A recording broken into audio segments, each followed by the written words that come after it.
Unsure of your dream? Study abroad destination? Clear your doubts. Videsh Consult. Call 9676502888.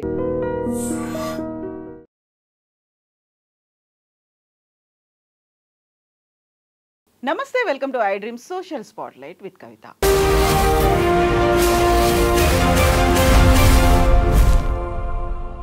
ఈ మధ్య కాలంలో సమాజంలో ఎక్కువగా వినిపిస్తున్నటువంటి మాటలు విడాకులు, ఆ తర్వాత భరణానికి సంబంధించి యూజువల్గా ఆ స్టేజ్ దాకా ఫ్యామిలీస్ ఎందుకు వెళ్తాయి, భార్యాభర్తలకి ఈ సమస్యలు అనేవి ఎందువల్ల వస్తుంటాయి, విడాకుల దాకా వెళ్ళాల్సినటువంటి అవసరం అంశాలు ఏముంటాయి, అందులో ఫ్యామిలీ కౌన్సిలింగ్ అనేది ఎంత ఇంపార్టెంట్ రోల్ ప్లే చేయబోతోంది. మనతో పాటుగా ఉన్నారు సైకాలజిస్ట్ అండ్ ఫ్యామిలీ కౌన్సిలర్ ప్రతిమా గారు, అలాగే హైకోర్టు అడ్వకేట్ కాంపల్లి ఉదయకాంత్ గారు.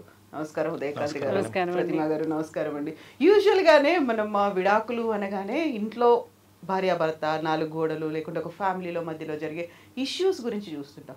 మీ దాకా వచ్చారు అంటే they have made their mind, నిజంగా మేము విడాకులు తీసుకోవాలి అనుకుని వచ్చిన తర్వాత ఏం చెప్తారు మీరు వాళ్ళకి? ఏం మాట్లాడతారు? యాక్చువల్గా ఎందుకు కలిసి ఉండాలనేది చెప్తారా, విడిపోతే ఏం జరుగుతుందనేది చెప్తారా, ఏం మాట్లాడుకుంటారు ఫ్యామిలీ కౌన్సిలర్? అక్కడి దాకా వచ్చిన తర్వాత ఎస్ మేము విడాకులు తీసుకుంటాం, విడిపోతాం, ఒక డెసిషన్ తీసుకున్నారు, ఏం చేస్తారు మీరు అప్పుడు?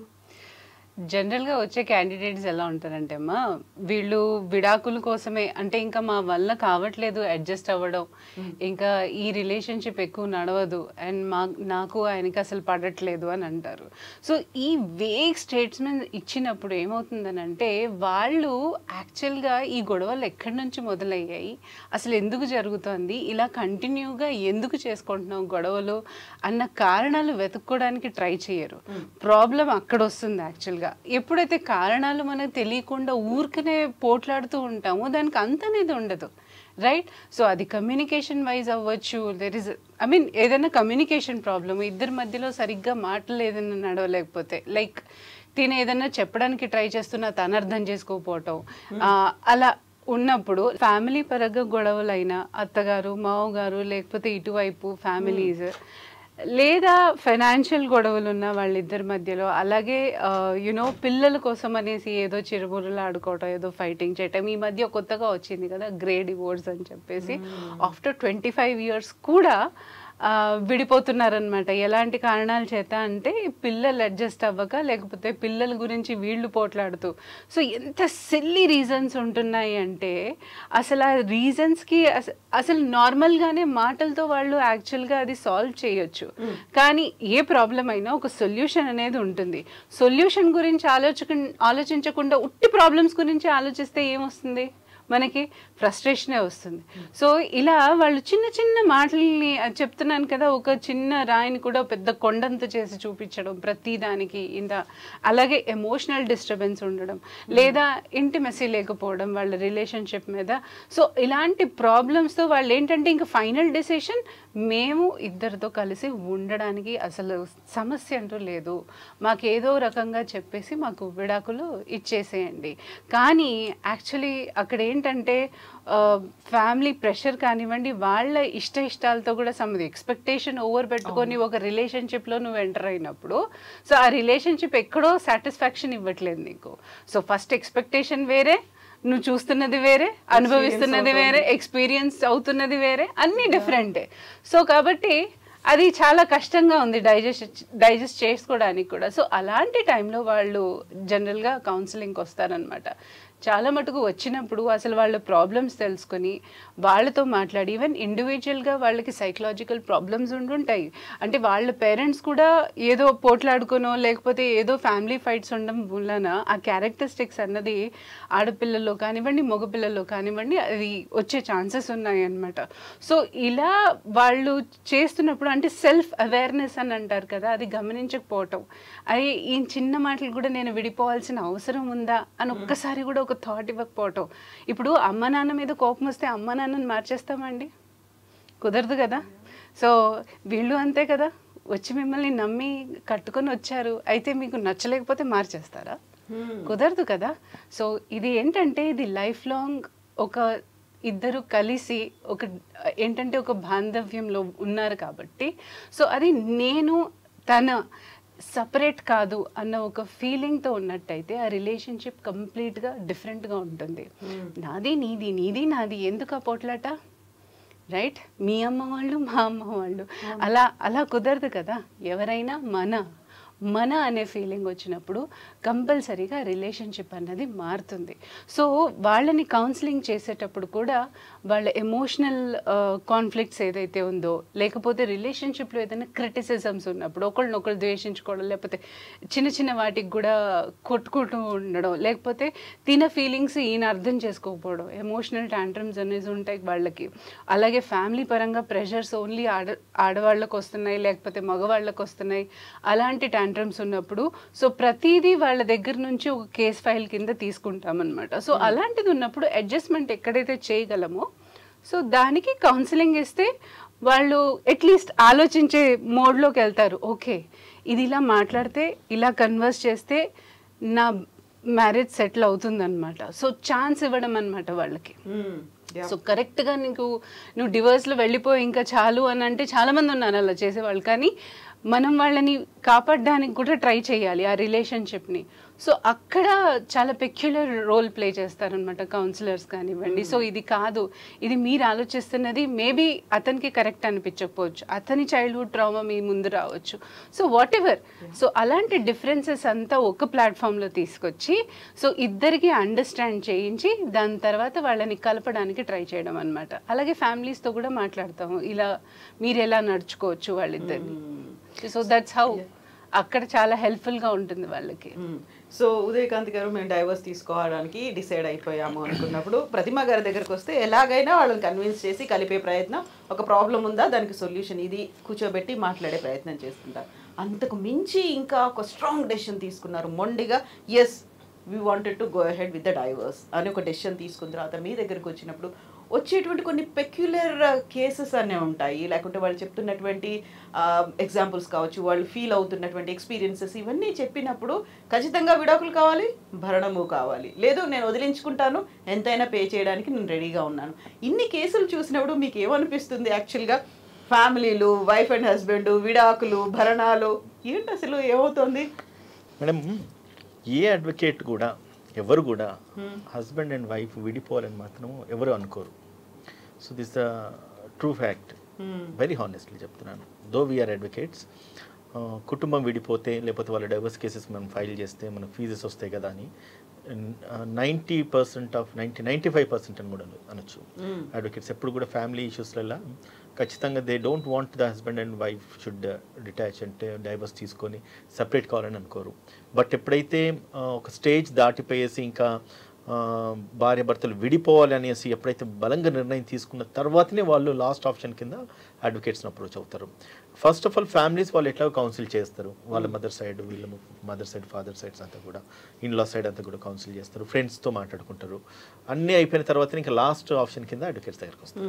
దానికంటే బిఫోర్ ఇప్పుడు మేడం మాట్లాడినట్టుగా కౌన్సిలింగ్ సెషన్స్ ఏవైతే ఉన్నాయో వాటిని కూడా ఒకసారి కన్సల్ట్ చేస్తారు. ఎప్పుడైతే కౌన్సిలింగ్ అటెండ్ అవ్వాలనే ఆలోచన వాళ్ళకి వచ్చిందంటే ఖచ్చితంగా వాళ్ళకంటూ ఒక పాజిటివ్ థాట్ ఉంటుంది. అంటే వెదర్ వీ కెన్ రీయూనియన్, కలిసి ఉండగలుగుతామా, కలిసి లైఫ్ స్పెండ్ చేయగలుగుతామా, why don't we take a better chance, అంటే సైకలాజికల్గా వాళ్ళకి ఏదైనా ఇంబ్యాలెన్సెస్ ఉన్నాయా, డిసార్డర్స్ ఉన్నాయా, ఎందుకు ఇంత డ్రాస్టిక్ స్టెప్ వేయాలి అంటే హస్బెండ్ వైఫ్ రిలేషన్ అంటే ఇదివరకు, అంటే ఇప్పుడు ఎక్కువ డైవర్స్కు వస్తున్నారు కానీ మేడం ఇదివరకు జీవితం అంటే ఇంకా భార్యాభర్తలు అంటే చచ్చేంత వరకు కూడా కలిసి ఉంటున్న సమాజం నుంచి మనం వచ్చున్నాము.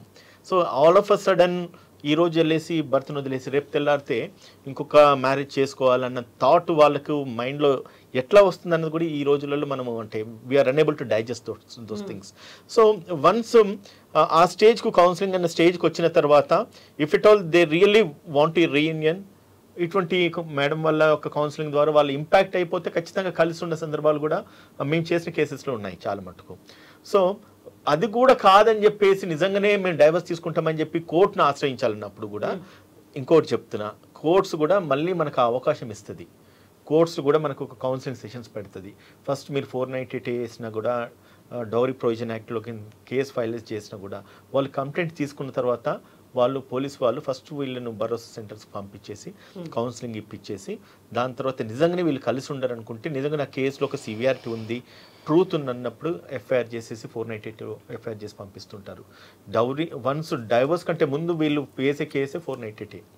అది వేయడం వల్ల ఏంటంటే హస్బెండ్ ఫ్యామిలీ మెంబర్స్ అందరూ కూడా కేసులు వేసి ఇరికిస్తే ఏమవుతుంది, మనకి ఎంతో కొంత అలిమోని వస్తుంది, డబ్బులు వస్తాయి అన్న ఒక థాట్ అమ్మాయిలకు మోస్ట్లీ ఉంటుంది. ఎందుకంటే వీళ్ళు పెళ్లి చేసేటప్పుడు కట్నాలు ఇచ్చేసి మళ్ళీ దాని తర్వాత కానుకలు ఇచ్చేసి దాని తర్వాత పెళ్లి అట్టాసంగా పెళ్లిళ్ళు చేస్తారు.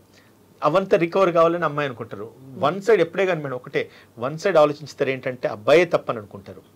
బట్ అండర్స్టాండింగ్ లోపాలు ఎటువైపు ఉన్నా కూడా నష్టపోయేది ఇద్దరు అన్న విషయాన్ని గమనించరు.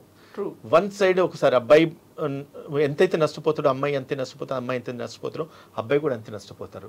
బట్ చట్టాలు ఏమైపోతున్నాయి అంటే అమ్మాయిలకు ఎక్కువ ఫేవరబుల్గా ఉండేసరికి వీళ్ళు దాన్ని మోస్ట్ ఆఫ్ ద అమ్మాయిలు అడ్వాంటేజ్ తీసుకోవడము, ఈ పలానా సెక్షన్స్లో కేసెస్ ఫైల్ చేసిన తర్వాత వాళ్ళని అబ్బాయిని హరెస్ట్ చేయడము, వాళ్ళ ఫ్యామిలీ మెంబర్స్ని పోలీస్ స్టేషన్ల చుట్టూ కోర్టుల చుట్టూ తిప్పడం.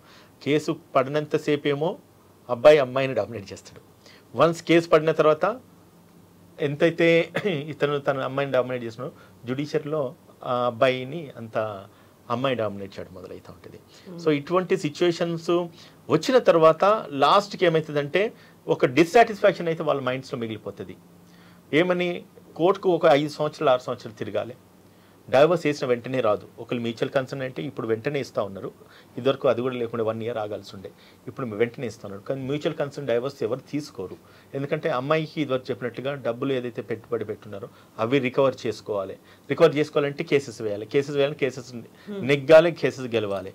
దానికి తగినట్లుగా అప్పుడు మాకు లాంటి అడ్వకేట్స్ని ఆశ్రయించేసి ఉన్న లేని కలుపుకొని అబ్బాయిల మీద కేసులు వేయించిన తర్వాత కోర్టుల చుట్టూ తిప్పిన తర్వాత ఇటు వీళ్ళు వెక్స్ అవుతారు, వాళ్ళు వెక్స్ అవుతారు. ఈ ప్రాసెస్లో మొత్తం వీళ్ళ పుణ్యకన్నా గడిచిపోయేసి వీళ్ళ ఏజ్ కూడా బారైపోతుంది. నెక్స్ట్ మళ్ళీ పెళ్లి చేసుకోవాలన్నా కూడా ఆస్కారం లేకుండా పోతుంది. అండ్ అల్టిమేట్గా ఇంకా ఎక్కువ ఏంటంటే పిల్లలు బాగా సఫర్ అవుతుంటారు మేడం. ఇందులో భార్యాభర్తలు విడిపోయిన తర్వాత ఏమవుతుందంటే చిన్న పిల్లలు లేకపోతే ఆల్మోస్ట్ అంటే మ్యారేజ్ అయిన కొద్ది రోజులకే ఇటువంటి ఇష్యూస్ వస్తాయి. 2-3 yearsలో ఇష్యూస్ వచ్చినప్పుడు నిజంగా చిన్న పిల్లలు ఉంటే 1 year 2 years బేబీ వీళ్ళు ఉంటారు కదా, వాళ్ళకి ఇంకా ఫ్యూచర్ ఏంటిది అనేది కూడా ఒక క్వశ్చన్ మార్క్స్ అని సిద్ధంగా ఉంటారు. సో ఇవన్నీ కూడా వాట్ యూ డూ దట్ అంటే ఒకసారి అంటే కౌన్సిల్ తర్వాత కూడా we try to explain them ఇటువంటి మ్యారేజెస్ అంటే బ్రేక్ డౌన్ చేసుకోవడం సరికాదు. అండ్ జ్యుడిషియరీకి వెళ్తే కేసెస్ తొందరగా రిజాల్వ్ కావు. సో కాబట్టి నా దగ్గర కేసెస్ వచ్చినా కూడా నేను మేడం దగ్గర కూడా పంపిస్తూ ఉంటాను. ఏదైనా వీలైతే కౌన్సిల్ చేసి మేడం వీళ్ళని అంటే కొంచెం స్ట్రీమ్లైన్ చేస్తే వాళ్ళ లైఫ్ బాగుంటుంది కదా, I don't make an attempt. అట్లా కూడా నేను కేసెస్ పంపించిన సందర్భాలు ఉన్నాయి, పంపించినప్పుడు కొన్ని అర్థం చేసుకొని కలిసిన సందర్భాలు ఉన్నాయి.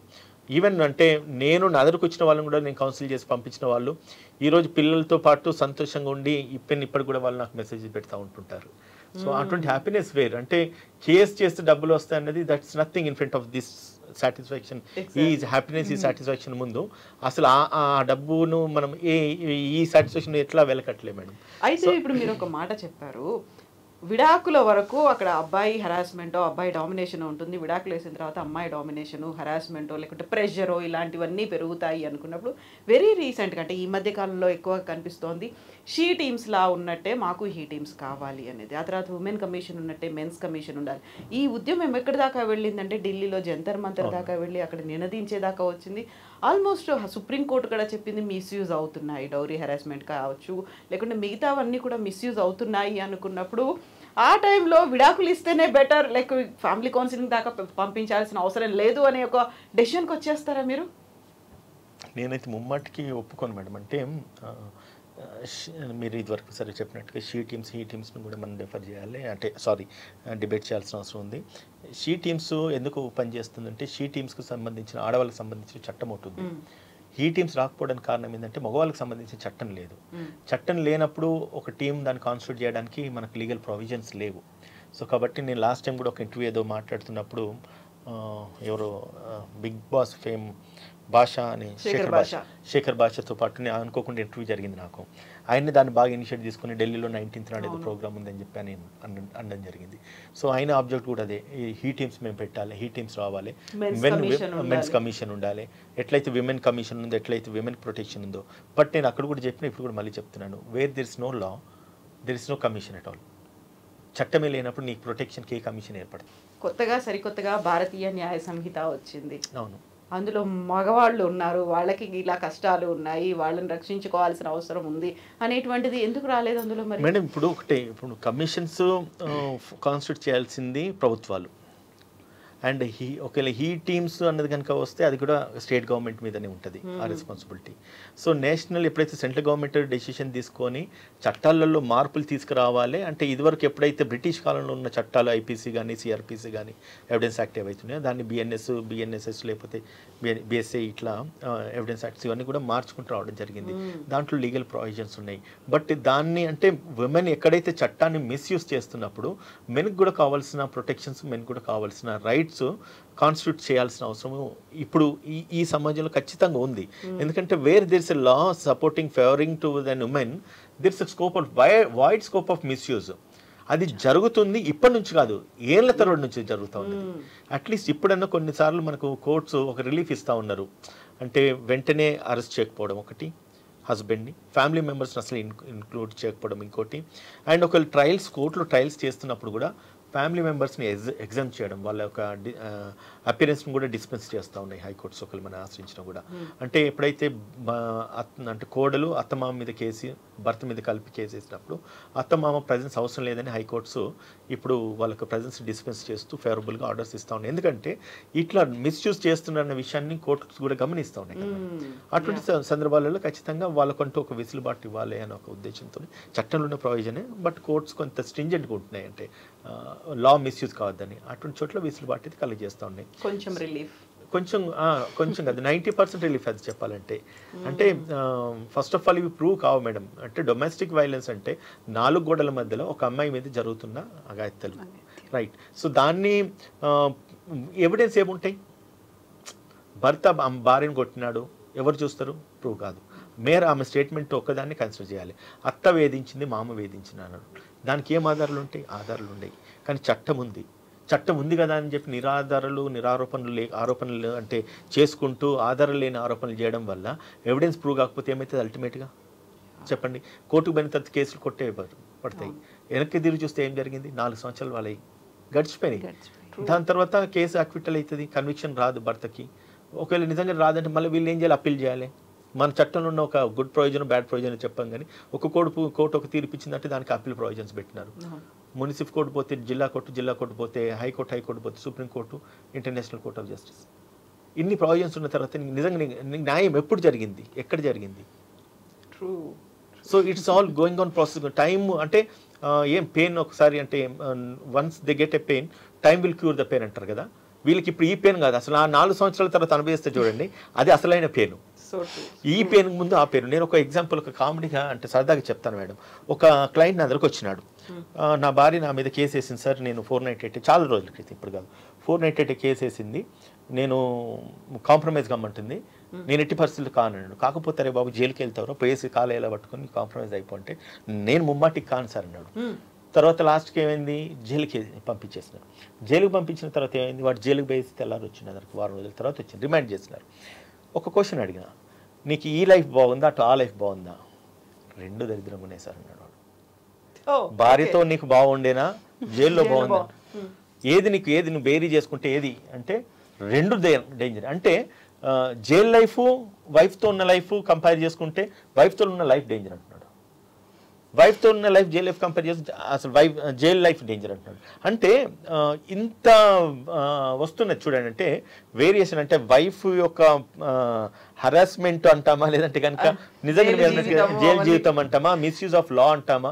ఒక చట్టాన్ని మనం మిస్యూజ్ చేసుకోవడం వల్ల ఆయన ఎంత హ్యూమిలేట్ అయిపోయినాడు అక్కడ. ఇక్కడ బయటకు వచ్చిన తర్వాత వైఫ్ కూడా నిజంగానే ఆ హ్యూమిలేషన్ సేమ్ ఇక్కడే కంపేర్ చేసుకుంటున్నాడు. ఇది ఎక్కువ అది ఎక్కువ అంటే హీ కెనాట్ వేరీ దట్. రెండు డేంజరే. Why it is happening? ఎందుకు జరుగుతుంది ఇట్లా? అంటే ఆడవాళ్ళు భార్యలు అర్థం చేసుకోలేకపోవడమా, లేదంటే కనుక ఇదివరకు మళ్ళీ మేడం చెప్పినట్లుగా వాళ్ళకు ఉన్న psychological traumas, mental traumas, stress, ఇవన్నీ కూడా important madam.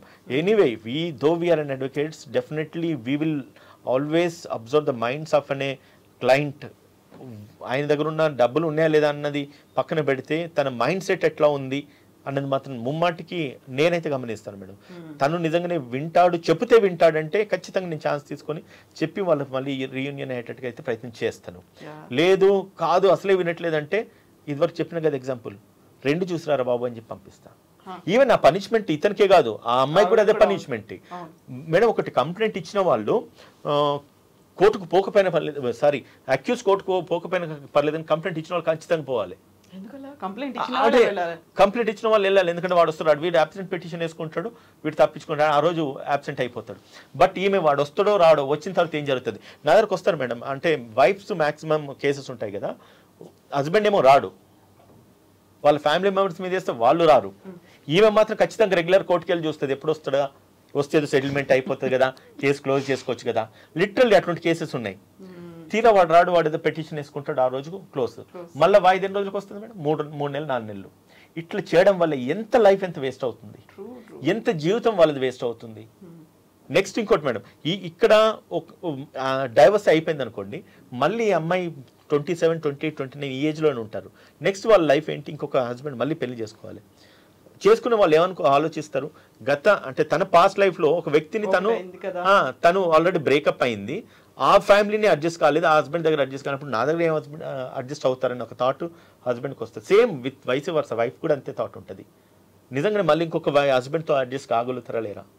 So what is happening here అంటే బికాస్ ఆఫ్ యువర్ మినిమం, అంటే కొంచెం జీవితంలో అడ్జస్ట్ కాని పరిస్థితులలో మ్యారేజ్ అనే ఒక రిలేషన్ మీరు బ్రేక్ చేసుకొని ఎండ్ రిజల్ట్ ఏం చూపిస్తున్నారంటే ఎవరికి నష్టం లేదు. అటు కోర్టు పని చేస్తుంది, అడ్వకేట్స్ మాకు ఫీజులు వస్తాయి, మేడం లాంటి వాళ్ళు ఒకవేళ సెషన్స్ కండక్ట్ చేస్తే వాళ్ళకి ఫీజులు వస్తాయి. అల్టిమేట్గా సఫర్ అయ్యేది ఎవరు? Husband and wife. ఇంతకంటే ఎక్కువ సఫర్ అయ్యేది ఎవరు తెలుసు మేడం? పొరపాటున వాళ్ళ దరిద్రానికి పిల్లలు పుడితే వాళ్ళ జీవితం అయిపోతుంది madam. So it's very important. Father is important, mother is important, వాళ్ళ గ్రోయింగ్ స్టేజ్.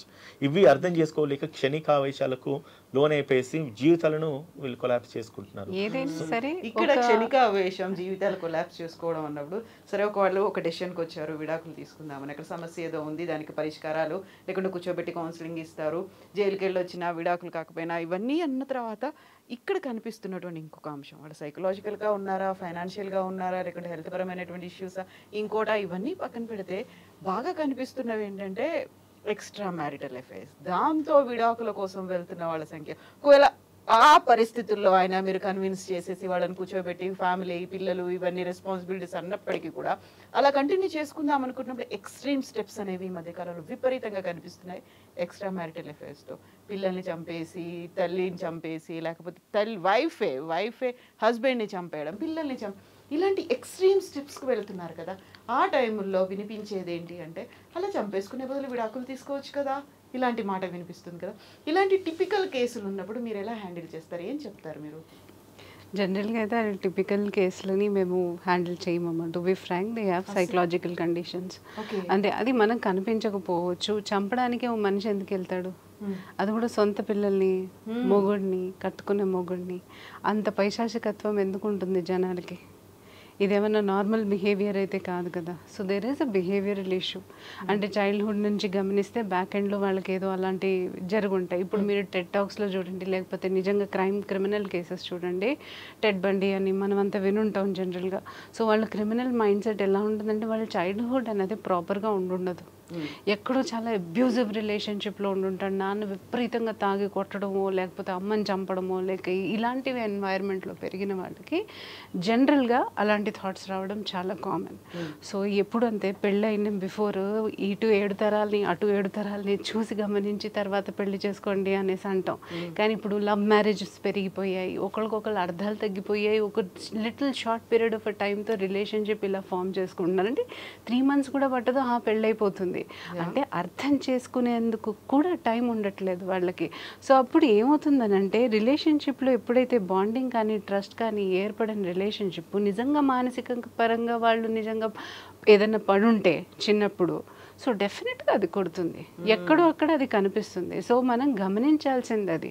చాలా వాళ్ళది బిహేవియర్ కూడా చాలా అగ్రెసివ్గా ఉండడం, చాలా అబ్యూజివ్గా ఉంటారు. అంటే కోపం వస్తే ఒక క్షణికావేశం అంటారు కదా మీరు, సో అది ఆగలేరు. వస్తువు పరంగా చూపించవచ్చు, ఫిజికల్గా చూపించవచ్చు, ఏదైనా చేయవచ్చు. సో అప్పుడు గమనించాల్సిన పని ఏంటంటే, జనరల్గా ఒక మనిషికి కోపం వస్తే గట్టిగా అరవటం, దాని తర్వాత కామ్ అయిపోతాడు, అంతవరకే తీసుకెళ్ళాలి. అది కాకుండా ఇంకో రేంజ్లో వెళ్తున్నాడంటే మనిషి, సో ఎక్కడో మనం కొంచెం జాగ్రత్తగా ఉండాల్సిన అవసరం మాత్రం ఉంది. సో ఇది అందరూ తెలుసుకోవాల్సిన విషయమే. సో ఇక్కడ మీరు ఎక్స్ట్రా మెరైటల్ అఫైర్స్ అంటున్నారు. సో అక్కడ ఏంటంటే ఇక్కడ యాక్సెప్టెన్సీ ఉండదు, ఇక్కడ నుంచి భయం ఉంటుంది, ఇన్సెక్యూరిటీస్ ఉంటాయి. సో ఇది తప్పించుకోవడానికి మూర్ఖంగా ఏం చేస్తారనంటే ఇటువైపుకి వెళ్తున్నారు, తప్పుదారి. సో అది జనరల్గా ఒక మంచి మెంటల్ స్థితిలో ఉన్న వాళ్ళైతే అలా చెయ్యరు. సో ఎక్కడో అక్కడ ఈ మైండ్ సెట్ అన్నది ఒక సైకోపాత్ కానీ సోషియోపాత్ కానీ అలాంటివి లైక్ అబ్యూజివ్ రిలేషన్షిప్, విపరీతమైన అగ్రెసివ్నెస్ ఉన్నప్పుడు సో ఇలాంటి స్టెప్స్ తీసుకోవడం వాళ్ళకి అదేంటంటే అంటే ఆపుకోలేకపోవటం అనమాట ఇంకా వాళ్ళు. సో అలాంటి దీనికి టెంప్ట్ అయిపోతారు చేయటానికి. సో పిల్లల్ని కూడా చంపడానికి వెనక ఐ థింక్ అక్కడ బెంగళూరులో ఒక రీసెంట్ కేసు జరిగింది. That's how it is like wife involve అయ్యారు అని అంటే వెరీ రీసెంట్గా జరుగుతున్న కేసులన్నీ కూడా ఇవే. ఇలాంటివి అయినప్పుడల్లా సోషల్ యాక్టివిస్ట్లో లేకుంటే సొసైటీ గురించి ఆలోచించే వాళ్ళ, ఉమెన్ అండ్ హ్యూమన్ రిలేషన్స్ గురించి చెప్పేవాళ్ళు అలాంటి అబ్యూజివ్ రిలేషన్లో ఉండే బదులు, అంత క్రియల్గా ఆలోచించి పిల్లల్ని కూడా చంపుకునే బదులు విడాకులు తీసుకొని విడిపోయే పరిస్థితి ఉంది. అది చాలా తేలికంటే వాళ్ళు అది తీసుకోవచ్చేమో ఆ మార్గం. కానీ ఎక్కడో అక్కడ ఒక ప్రాబ్లం అయితే ఉండుంటుంది వాళ్ళకి.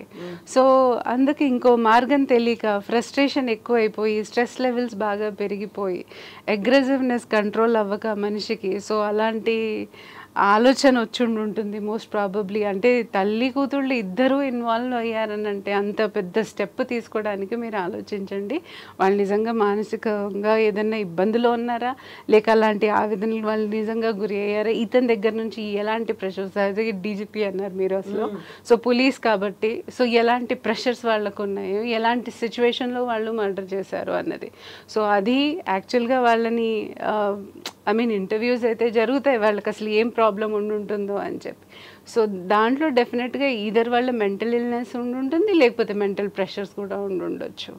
సో అది మూలాన వాళ్ళంత డ్రాస్టిక్ స్టెప్ తీసుకున్నారు. కానీ ఏదైనా సరే ఒక వాల్యూస్ అన్నది మనిషి అలవాటు చేసుకుంటే డెఫినెట్గా అంత పెద్ద స్టెప్ తీసుకోరు అనేసి అనుకుంటున్నాను. మోస్ట్లీ అది కుదరదు యాక్చువల్గా. మనం ఇంట్లో ఏదైనా చిన్న పురుగు నట్లా ఉంటేనే వాటిని చంపడానికి 2 సార్లు ఆలోచించే వాళ్ళం మనం. సో అంత పెద్ద స్టెప్ ఒక మనిషిని చంపాల్సిన అవసరం ఏముంది? ఏదైనా గొడవలే జరిగాయి, ఫ్యామిలీలు ఇన్వాల్వ్ అయ్యాయి, ఎవరితోనూ విడిపోవాలి అని అనుకుంటే చట్టం ఉంది, ఏదైనా పాసిబిలిటీస్ ఉన్నాయి. సొల్యూషన్లెస్ మార్గాలు అయితే కాదు కదా, అంత పెద్ద అటెంప్ట్ చేయాల్సిన అవసరం అయితే లేదు. సో ఇక్కడ సైకలాజికల్ ఎఫెక్ట్ కూడా అయ్యి ఉంటుంది, ఫ్రస్ట్రేషన్స్ కూడా అయ్యి ఉంటాయి మోస్ట్ ప్రాబబ్లీ. సో అది మాత్రం అంటే చూసిన వాళ్ళ వాళ్ళని ఇంట్రోగేట్ చేసిన వాళ్ళే చెప్పాలి అసలు.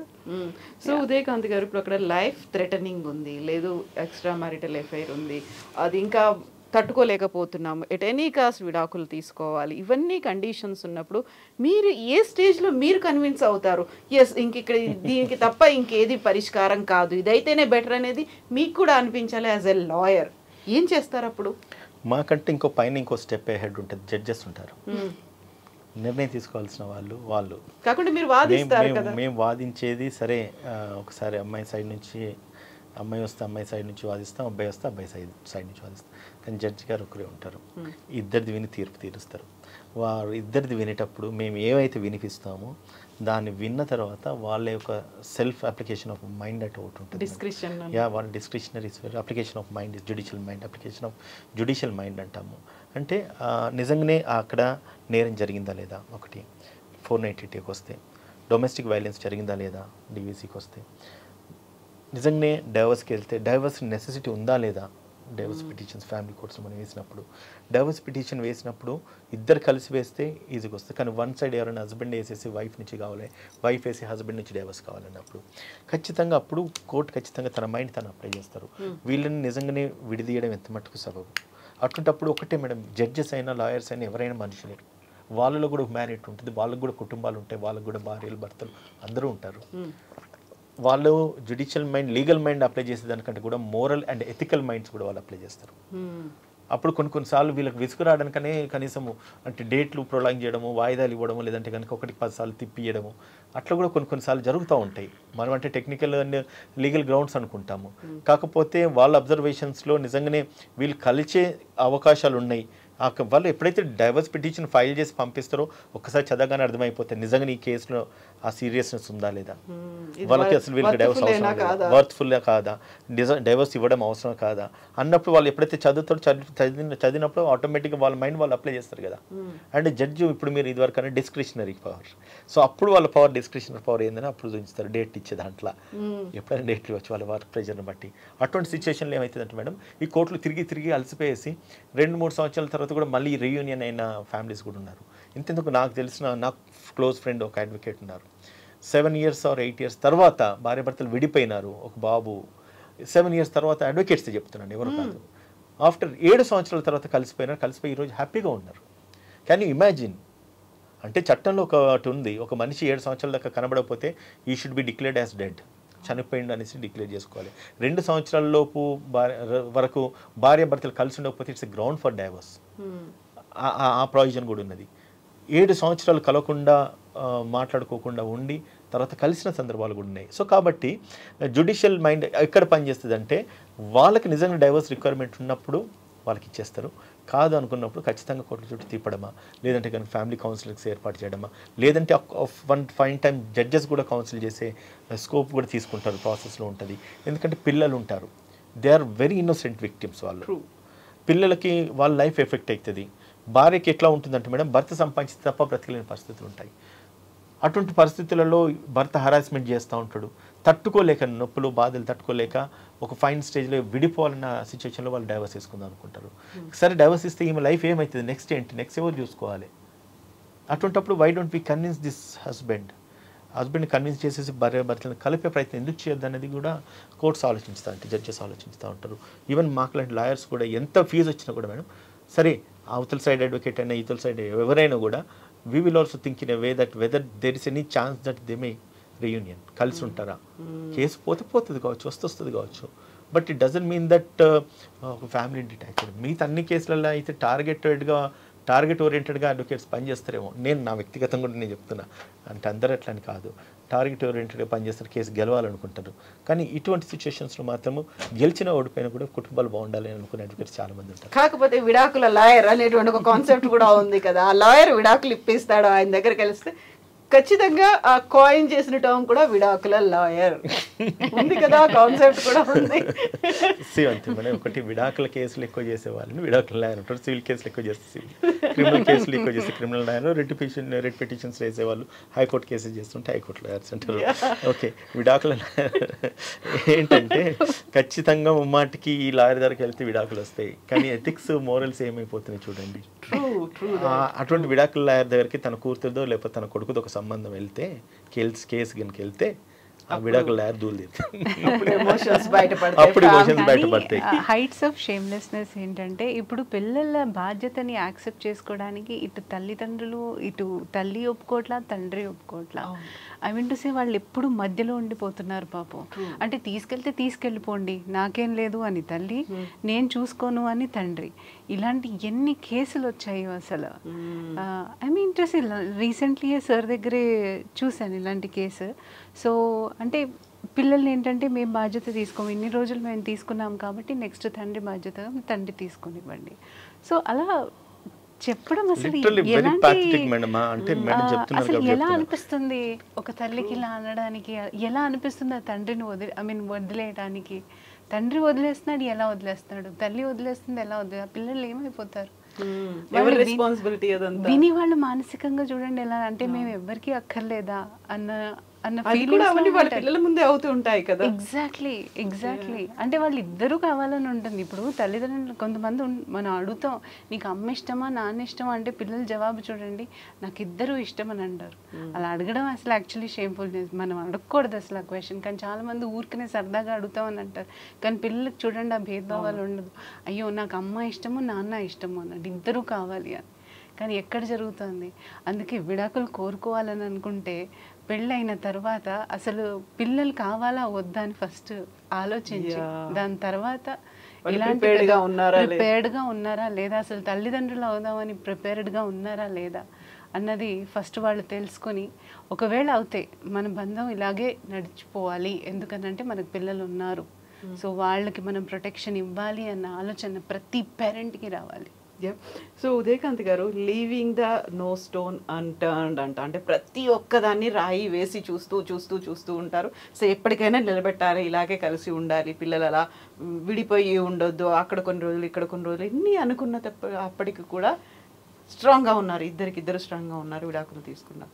ఇప్పుడు భరణం అనే కాన్సెప్ట్ వస్తుంది. ఆ భరణం అనేది ఎవరు డిసైడ్ చేస్తారు, ఏ బేసిస్ మీద ఇస్తారు? సింపుల్, అది ఒకటే. భరణం ఎట్లా ఉంటుందంటే, భార్య భర్తలు మనం అనుకుంటాం ఒక భార్యనే క్లెయిమ్ చేయొచ్చు మెయింటెనెన్స్ అలమోని అనుకుంటాం, కానీ భర్త కూడా క్లెయిమ్ చేయొచ్చు.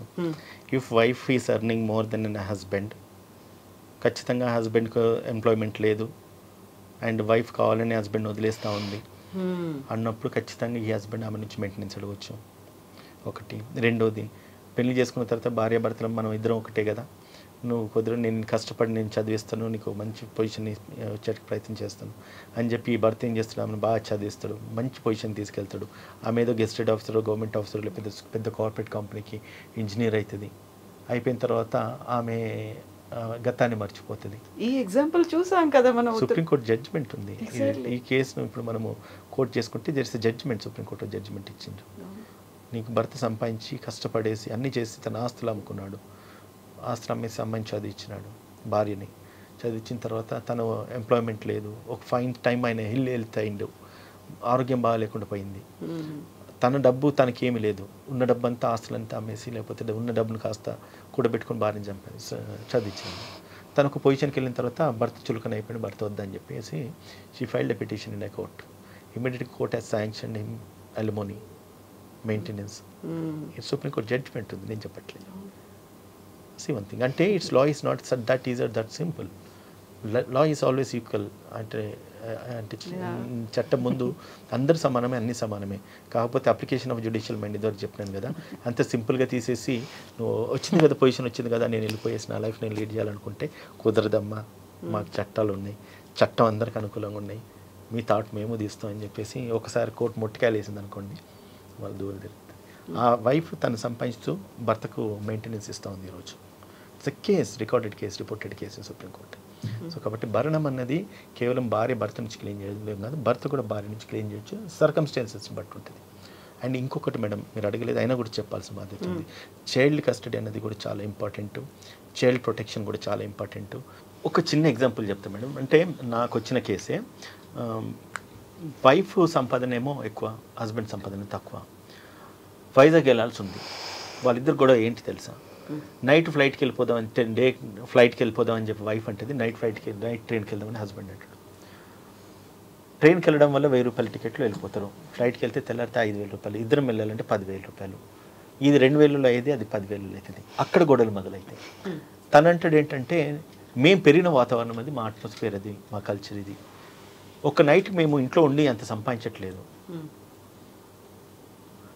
ఒకవేళ పోకపోతే మాకు ఆ డబ్బులు మిగులుతాయి కదా తెల్లారి ఫ్లైట్లు వెళ్ళేదానికంటే. సో అటువంటి చిన్న చిన్న మనస్పర్ధాలు వచ్చేసి కూడా ఫ్యామిలీస్ బ్రేక్ అవుతున్నాయి మేడం.